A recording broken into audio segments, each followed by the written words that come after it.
salita ng Diyos. Kaya minsan, may mga problema po tayo na napakatagal na.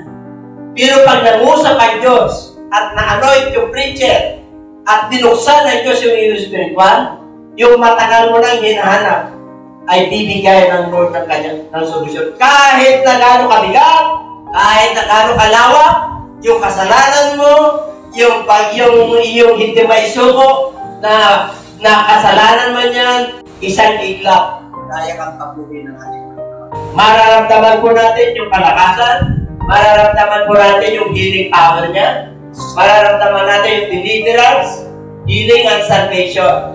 Na tayo po ay nag-i-enjoy dahil sa kaligtasan na ating natamo. Ganyan katindi ang salita ng Diyos. 2 Timothy 3:16, ano nakalagay doon?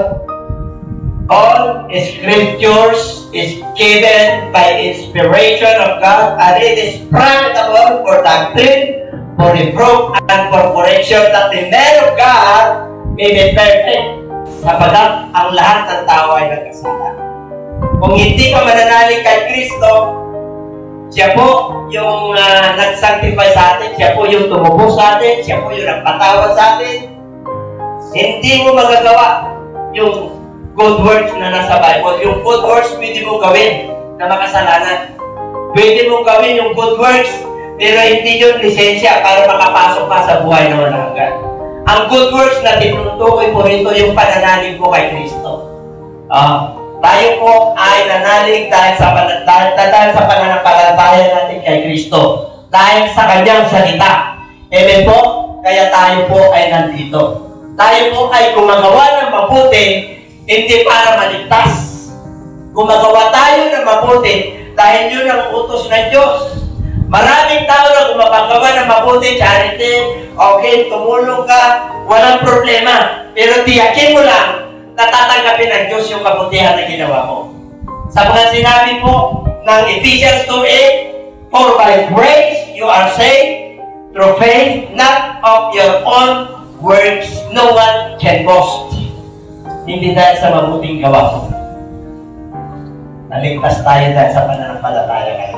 Tayo po ay nagpapatuloy to maturity kahit na may bagyo, kahit na may unos, kahit na may problema, may karamdaman, lumalaban po yung ating physical, yung ating mind. Lumalaban po, kahit po, yung spiritual po, ang gusto ng Lord na mapasok sa ating mga buhay. Hindi yung dito lang po. Hindi yung physical. So dito po, nais ng Lord na tayo po ay mapagpalan sa lahat. Tayo ay dinigyan ng Diyos para sa mabubuting bagay. Kaya pagka Kristo ka na, mabuti ka na. Ma-beauty ka na. Mahansap ka na. Which God has before ordered that we should walk in them. Kaya mong sabihin mo sa katabi, kaya mong magpakabuti. Kasi nihanda na ng ating Panginoon noon pa. Iniisip na ng Diyos sa ating generation na ikaw ay kanyang anak. Ikaw ay mananampalataya. Ikaw ay followers of Christ. Ikaw ay new creation. John chapter 15, verse 5.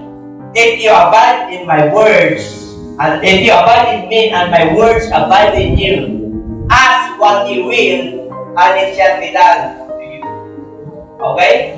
Kaya dito po, wala tayong magagawa kung wala ang ating Panginoon. Kompleto ka.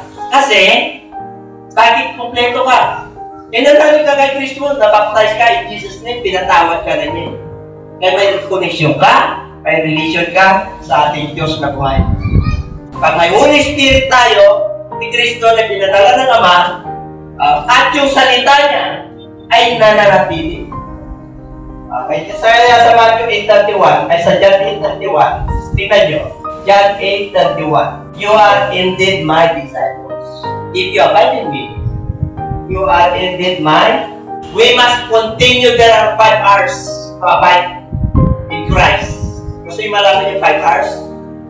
You must read, you must receive, you must accept it. You must remember, and you must reflect on His Word. Kaya sabi niya, if you abide in my Word, if you continue in my Word, then you are my disciples. Amen po? If you spend 15 minutes in each day of your reading on His Word, you can read the Old Testament through New Testament from book of Genesis to Revelation if you just spend 15 minutes a day. Pag nagbasa ka ng kanyang salita, agtukin ka, amarin ka. Pag nanalangin ka, ganun din. You know why? Because we are in the flesh. The flesh indeed is willing to pray and read His Word. Ay, yung spirit ng ating Panginoon, pero yung flesh, ayaw niya. Yung Espiritu ng Lord, basa ka, punta ka sa gawain, mag-pray ka, mag-fasting ka. Pero yung laman mo, hindi, busy ka, abala ka, inantok ka, pagod ka, may gagawin ka, may gadgets ka, pero kung titignan sa TikTok, magano ka muna. Kita nyo? Nawawala yung spiritual. Kaya dito po nagkakaroon ng problema. Ang mga mananampalataya, ito believe. Kaya kung hindi ka naniniwala kay Kristo, hindi ka naniniwala sa kanyang salita, di paniwala ang iyong pananampalataya. Sinabi niya yan sa 1 Corinthians 15:1-4. Kung ito ipinangaral ko sa inyo, dito ako naligtas, sabi ng Apostol Pablo. Ipinapangaral ko sa inyo dito. Maliban na lang po ang inyong pananampalataya ay walang kabuluhan. Wala ang pananampalataya mo kay Kristo kung hindi ka nananalig sa Kanya. Pangalawa, kung yung pananampalataya mo ay hindi mo sinasagawa.